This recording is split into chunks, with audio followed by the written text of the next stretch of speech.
আগে কিন্তু আমরা ভাবতাম যে রকেট থেকে যদি বিকাশে টাকা পাঠানো যেত বা বিকাশ থেকে রকেটে টাকা পাঠানো যেত, তো বর্তমানে কিন্তু এই আপডেটগুলো চলে আসছে এখনও অফিসিয়ালি। আপনার বিকাশ থেকে রকেটে, রকেট থেকে বিকাশে সব জায়গায় কিন্তু টাকা লেনদেন করা যায় এক অ্যাকাউন্ট থেকে আরেক অ্যাকাউন্টে।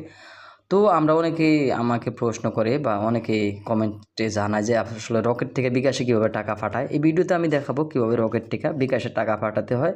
খুবই সহজ। আপনি অবশ্যই হাজারে কিন্তু 8.5 টাকা করে আপনি এখানে কেটে নিবে।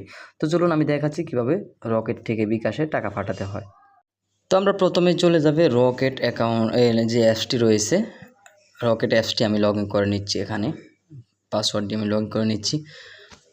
তো এখানে লগ ইন করে নিলাম। এরপরে আমরা এখান থেকে চাইলে ব্যালেন্সটাও দেখতে পারি, ঠিক আছে। এখানে আমি ব্যালেন্সটা দেখে নিলাম। এরপরে আমরা কি করব, এখন বিকাশে টাকা পাঠানোর জন্য দেখতে পাচ্ছেন এখানে এরকম ইন্টারফেস আসলে যে ফান্ড ট্রান্সফার, এই যে এখানে আছে ফান্ড ট্রান্সফার, এখানে ফান্ড ট্রান্সফারে ক্লিক করব। এরপর দেখতে পাচ্ছেন অনেকগুলো অপশন চলে আসবে। এরপর আমরা চলে যাব MFS, দেখতে পাচ্ছেন এখানে MFS, এখানে ক্লিক করব। এখানে ক্লিক করার পর এই যে সিলেক্ট MFS, এখানে একটা এরো চিহ্ন রয়েছে, এখানে ক্লিক করব। এরো চিহ্নের মধ্যে ক্লিক করার পর দেখতে পাচ্ছেন Islamic bank, mCash, Islamic wallet, bKash, যেহেতু বিকাশে পাঠাবো আমরা বিকাশে ক্লিক করলাম। এরপরে এখানে মোবাইল নাম্বারটা আমাদেরকে দিতে হবে।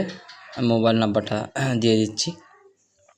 মোবাইল নাম্বারটা দেওয়ার পর এখানে দেখতে পাচ্ছেন রেফারেন্স জায়গায় যা কিছু আপনারা দিয়ে দিবেন। আমি আমার নামটা দিয়ে দিচ্ছি।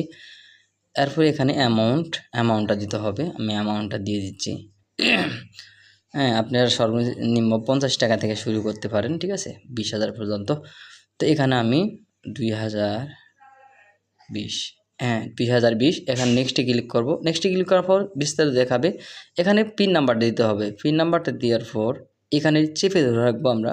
এই জায়গায় বিস্তারিত আমরা এখানে দেখাচ্ছে, আমি এখানে চেপে ধরে রাখলাম। দেখতে পাচ্ছেন এখানে কিন্তু আমার ব্যালেন্সটা একটু কম আছে। আমি আর একটু কমায় দিব টাকার অ্যামাউন্টটা। এখানে 2010 দিলাম, হ্যাঁ, কারণ এখানে নির্দিষ্ট একটা আছে, ফি আছে। তো আবার পিন নাম্বারটা দিয়ে আমরা আবার এখানে চেপে ধরে রাখবো। আপনার 8.5 টাকা করে কিন্তু প্রতি হাজারে কাটবে এখান থেকে। দেখতে পাচ্ছেন চলে গেছে এখানে ওই যে MF2 বিকাশ। দেখতে পাচ্ছেন এই যে রকেট থেকে বিকাশে যাচ্ছে। তো এইখানে দেখতে পাচ্ছেন খুব সহজে কিন্তু টাকাটা আমরা ট্রান্সফার করে ফেললাম। ভিডিওটি শেয়ার করে দিবেন, অনেকের উপকারে আসবে। আর চ্যানেলটি সাবস্ক্রাইব করে দিবেন আর ভিডিওতে একটি লাইক দিবেন।